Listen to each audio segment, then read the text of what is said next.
नमस्कार बच्चों, आज हम पढ़ेंगे क्लास 10th की बुक रिजोल्यूशन का 8th chapter old man at the bridge. पुल पर एक वृद्ध व्यक्ति। An old man with steel rimmed spectacles and very dusty clothes sat by the side of the road.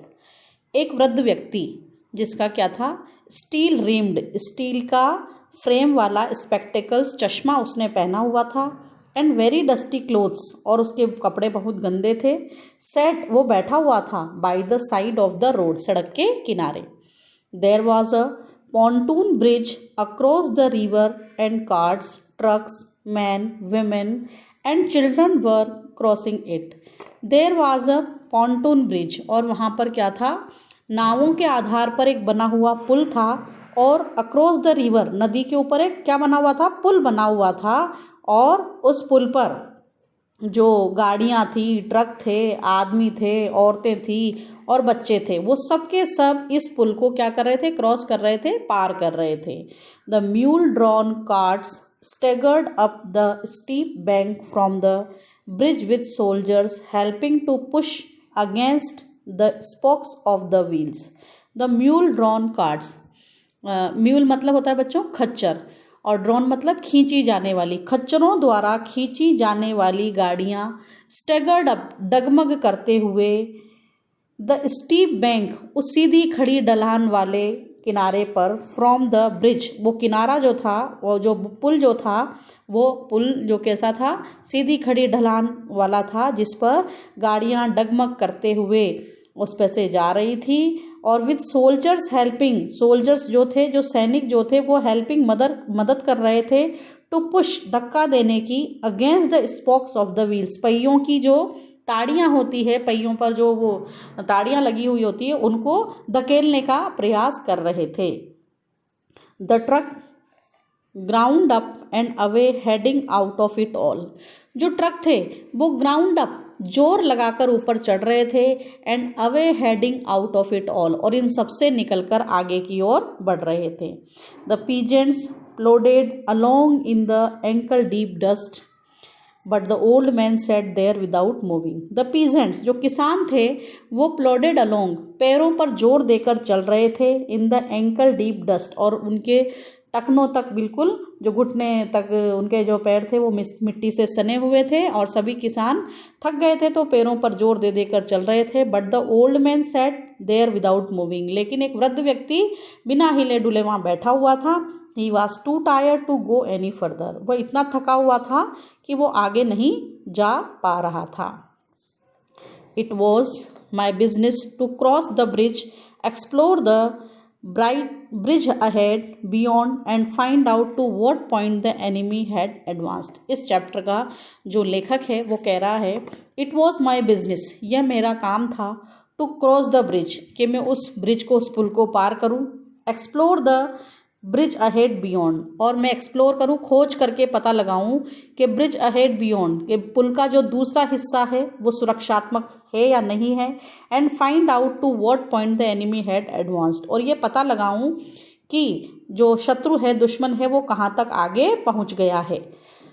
I did this, तो मैंने ये काम किया, and return over the bridge, और मैं वहाँ पर देख करके, मतलब पुल के दूसरे किनारे पर गया, उसकी जांच की, और वापस उस पुल को पार करके वापस लौट आया उस वृद्ध व्यक्ति तक। There were not so many carts now, अब वहाँ ज़्यादा गाड़ियाँ नहीं थी, and very few people on foot, और पैदल जाने वाले भी बहुत कम लोग बचे थे। But the old man was still there, लेकिन वो वृद्ध व्यक्ति अभी भी वहीं बैठा हुआ था।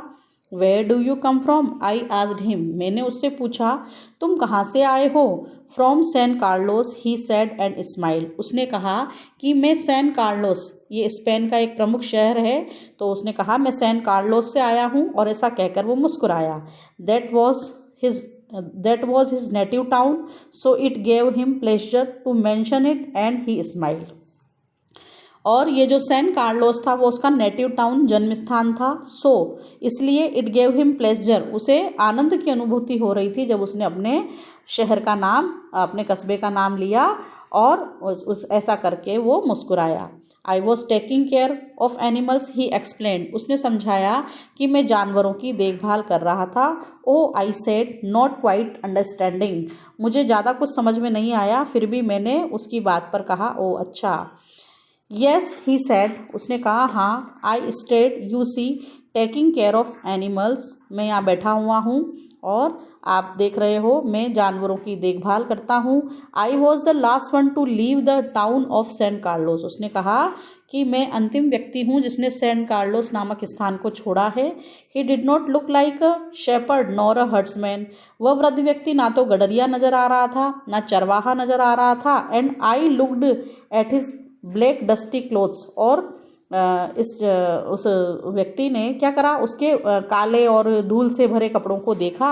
हिज ग्रे डस्टी फेस, उसके ग्रे रंग के धूल भरे चेहरे को देखा। And his steel rimmed spectacles, और उसके स्टील के फ्रेम वाले चश्मे को देखा। एंड सेड, और कहा व्हाट एनिमल्स वर दे। कौन कौन से एनिमल्स, जो जानवर हैं, वो तुम किनकी देखभाल करते हो, किनको पालते हो। Various animals he said. तो उस वृद्ध व्यक्ति ने कहा अनेक प्रकार के जानवर हैं। And shook his head. ऐसा कहकर उसने अपना सिर हिलाया। I had to leave them. और मुझे उनको छोड़कर आना पड़ा। What animals were they I asked. मैंने फिर पूछा कि वो कौन से जानवर हैं। तो उसने अपने जानवरों के नाम गिनाए। There were 2 goats and a cat and then there was 4 pairs of pigeons। तो उसने कहा उसके पास 2 बकरियां, 1 बिल्ली और उसके पास 4 जोड़ी कबूतर थे। And you had to leave them I asked. और मैंने उनसे पूछा कि तुम्हें उन्हें छोड़कर आना पड़ा। Yes because of artillery. तो उस वृद्ध व्यक्ति ने कहा हाँ, आर्टिलरी तोप खाने के कारण मुझे वो छोड़कर आना पड़ा। The captain told me to go because of the artillery. कप्तान ने मुझसे कहा कि मैं वहाँ से चला जाऊँ क्योंकि यहाँ इस स्थान पर आर्टिलरी तोप खाना बनने वाला है। And you have no family I asked. और मैंने पूछा कि आपका कोई परिवार नहीं है। Watching the far end of the bridge. और जब मैंने ये प्रश्न उससे पूछा तो मैं उस पुल के अंतिम किनारे को देख रहा था। Where a few last carts were hurrying down the slope of the bank. जहाँ पर कुछ गाड़ियाँ अभी भी जल्दी से उस बैंक के उस किनारे को किनारे की ढलान को पार कर रहे थे। No he said only the animals. तो उसने कहा नहीं, मेरा कोई परिवार नहीं है, मेरे पास केवल जानवर थे। और the cat of course will be all right. और मैं जानता हूँ कि बिल्ली तो बिल्कुल ठीक ठाक होगी। A cat can look out for itself. बिल्ली अपनी देखभाल खुद कर सकती है। बट आई कैन नॉट थिंक। लेकिन मैं सोच नहीं सकता। What will become of the others. दूसरे जानवरों का क्या होगा। What politics have you I asked. मैंने उससे पूछा कि तुम कौन सी पॉलिटिक्स, कौन सी राजनीतिक पार्टी के हो। तो उसने कहा I am without politics he said. उसने कहा मेरी कोई राजनीतिक पार्टी नहीं है। I am 76 years old. उसने अपनी उम्र बताई। मेरी उम्र 76 वर्ष है। I have come 12 kilometres now. अभी मैं 12 किलोमीटर चलकर आया हूँ। And I think now I can go no further. और अब मैं सोचता हूँ कि मैं इससे आगे और नहीं जा सकता। This is not a good place to stop I said. मैंने उससे कहा कि यह रुकने के लिए उचित स्थान नहीं है। If you can make it there are trucks up the road where it forks for Tortosa. If you can make it, यदि आप आगे चल सकते हैं तो आप आगे चलकर जाइए। There are trucks up the road, सड़क पर आपको ट्रक मिल जाएंगे। और where it forks for Tortosa, और वो सड़क आपको कहाँ ले जाएगी, टोरटोसा शहर की ओर ले जाएगी। I will wait a while he said. लेकिन उसने कहा नहीं, मैं थोड़ी देर इंतज़ार करूँगा। And then I will go, और उसके बाद मैं जाऊँगा। Where do the trucks go, और वो ट्रक कहाँ जाएंगे। और वो ट्रक जो हैं वो टोरटोसा नामक स्थान से towards Barcelona I told him. मैंने उसे बताया कि वो बार्सिलोना की ओर जाएंगे। I know of no one in that direction he said. उसने कहा उस दिशा में, जहाँ ये बार्सिलोना जो स्थान है, वहाँ तो मैं किसी को जानता ही नहीं हूँ। But thank you very much. लेकिन आपने मुझे जानकारी दी, इसके लिए बहुत बहुत धन्यवाद। Thank you again very much. He looked at me very blankly. शून्यता से उसने मेरी ओर देखा। एंड टायर्डली, और थकान भरी नज़र से उसने देखा। देन सैड, उसने कहा having to share his worry with someone. जैसे वो अपनी चिंताओं को किसी के साथ बांटना चाह रहा था। तो वो बोला the cat will be all right. बिल्ली तो ठीक होगी। आई एम श्योर, मैं आश्वस्त हूँ। There is no need to be unquiet about the cat, के बिल्ली की चिंता करने की कोई आवश्यकता नहीं है। बट द अदर्स, लेकिन दूसरे जानवरों का क्या होगा। Now what do you think about the others, आप उन दूसरे जानवरों के बारे में क्या सोचते हैं। Why, they will probably come through it all right, क्यों, वे सब भी इस स्थिति से जरूर बचकर निकल जाएंगे। तो वृद्ध व्यक्ति ने पूछा, यू थिंक सो, ऐसा आप सोचते हैं। वाई नॉट, ऐसा क्यों नहीं होगा। आई सेड, ऐसा मैंने कहा। Watching the far bank where now there were no cars, और अभी भी मैं उस नदी के किनारे को देख रहा था जहाँ अब कोई गाड़ियाँ नहीं बची थी। But what will they do under the artillery, लेकिन वो उस कारखाने में क्या करेंगे। When I was told to leave because of the artillery, और जब मुझसे कहा गया कि यहाँ तोपखाना बनेगा, आप यहाँ से चले जाएं, तो did you leave the dove cage unlocked, I asked, तो मैंने उस वृद्ध व्यक्ति से पूछा, क्या तुमने अपने डव, जो कबूतर थे आपके फाख्ता चिड़िया, उनको क्या, उनके पिंजरे को क्या खोल दिया था। तो उसने कहा, यस, हाँ। देन दे विल फ्लाई, अगर आपने पिंजरा खोल दिया है तो वो पक्षी उड़ जाएंगे। Yes certainly they will fly, हाँ निश्चित ही वो उड़ जाएंगे।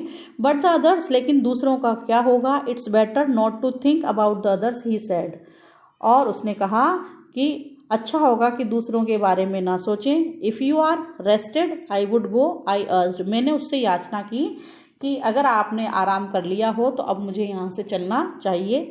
Gate up and try to walk now, आप भी अब उठिए और यहाँ से चलने का प्रयास कीजिए। थैंक यू, ही सेड, उसने कहा धन्यवाद। And got to his feet, वो भी अपने पैरों पर खड़ा हुआ। Sweat from side to side, और फिर खड़ा होने के बाद स्वेट हिलता, इधर उधर अगल बगल में वो हिलता हुआ। And that set down backwards in the dust, और वापस से वह वहीं मिट्टी में बैठ गया। आई was only taking care of animals, he said डली, और उसने निराशा से कहा कि मैं तो केवल जानवरों की देखभाल कर रहा था। But no longer to me, लेकिन अब वो जानवर मेरे पास नहीं है। I was only taking care of animals, मैं तो केवल जानवरों की देखभाल कर रहा था। There was nothing to do about him, और अब मेरे पास करने को कुछ नहीं है।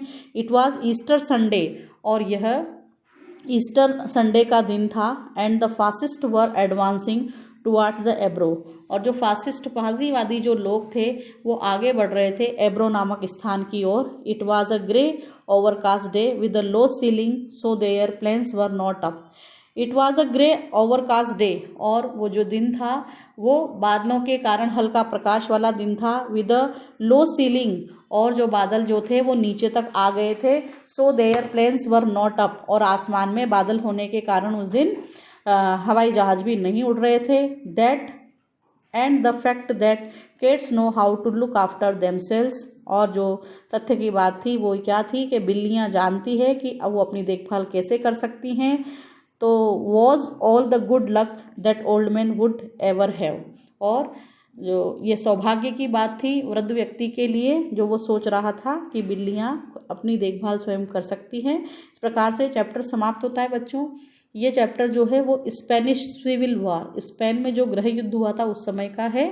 तो युद्ध के समय लोगों को जब तोपखाना निर्माण के कारण वहाँ से जाने को कहा गया तो लोगों को कितनी तकलीफ़ होती है जब वो एक स्थान को छोड़कर दूसरे स्थान पर जाते हैं, और केवल किस लिए, केवल वहाँ युद्ध होगा, तोपखाना बनेगा, इस कारण से। तो इस प्रकार का एक छोटा सा चैप्टर है। आशा करती हूँ आपको समझ आ गया होगा। धन्यवाद।